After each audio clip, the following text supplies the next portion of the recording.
1984 के सिख विरोधी दंगों के मामले में सज्जन कुमार को आज सजा सुनाई गई। स्पेशल जज कावेरी बावेजा ने आज दोपहर सज्जन कुमार को उम्र कैद की सजा सुनाई।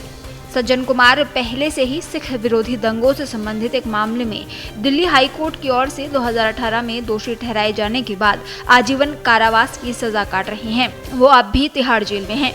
वहीं पर सज्जन कुमार को मिले आजीवन कारावास की सजा से पीड़ित लोग नाखुश हैं। उनका कहना है कि सज्जन को फांसी की सजा हो। वहीं पर कोर्ट के फैसले के बाद सिख समुदाय के सदस्य सज्जन कुमार और कमलनाथ को फांसी देने की मांग करते दिखे। सिख विरोधी दंगों का मामला क्या है वो आपको बताएं, उससे पहले सुनिए वकील ने क्या कहा। आज कोर्ट ने सज्जन कुमार को डबल लाइफ इम्प्रिजनमेंट की सजा सुनाई है। दो केस, एक तो मर्डर, दो सिखों के मर्डर के केस में वो उसमें फांसी उम्र कैद की सजा है, और दूसरा जो घरों को जलाया इन पीड़ितों के भी और बाकी भी जो घरों को जलाया, घरों को लूटा 436, उसमें भी ये उम्र कैद की लाइफ इम्प्रिजनमेंट की सजा है। उसके अलावा जो इन्होंने 395 में जो उसमें 10 साल की सजा है, और इस तरह और भी कई प्रोविजन में डिफरेंट सजा है। और मगर ये जो 2 लाइफ इम्प्रिजनमेंट की सजा है ये भी बहुत बड़ी बात है।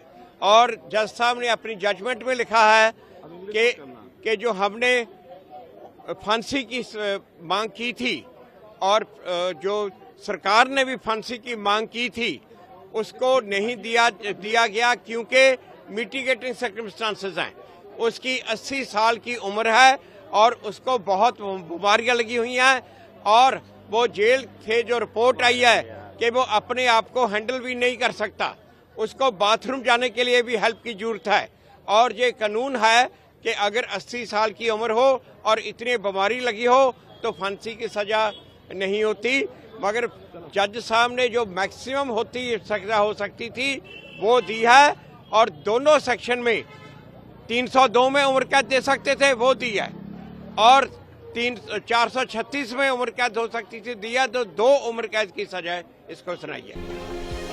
आइए अब आपको बताते हैं सिख विरोधी दंगा क्या है।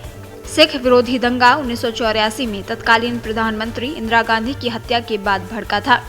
इंदिरा गांधी ने पंजाब में सिख आतंकवाद को दबाने के लिए स्वर्ण मंदिर परिसर में ऑपरेशन ब्लू स्टार चलवाया था। इसमें आतंकी भिंडरावाला सहित कई लोगों की मौत हो गई थी। सिख इस घटना से नाराज थे। इसके कुछ दिन बाद ही इंदिरा गांधी की उनके ही सिख अंगरक्षकों ने गोली मारकर हत्या कर दी थी, जिसके बाद देश भर में सिख विरोधी दंगे शुरू हो गए और सबसे ज्यादा असर दिल्ली और पंजाब में इसका देखा गया था। दंगों के दौरान करीब 3500 लोगों की मौत हुई थी। और सज्जन कुमार जैसे लोग, जगदीश डॉक्टर HKL भगत जैसे लोग, कमलनाथ जैसे लोग मंत्री और मुख्यमंत्री और MP बने घूमते थे और हमें आंखें निकाल कर दिखाते थे। और आज हमें इस बात की तसल्ली है, मेरी कम्युनिटी कहीं ना कहीं इस बात पे अपने आप को तसल्ली महसूस करती है कि इन लोगों को कम से कम हिसाब देने का समय तो आया। सालों के बाद भी अगर जस्टिस मिला है और उम्र कैद हो जाए, हम सरकार के पास जाएंगे और उनसे दरखास्त करेंगे कि अपील में जाएं और हायर कोर्ट से इसके लिए फांसी लेके आएं। इससे कम हमें कुछ भी मंजूर नहीं है।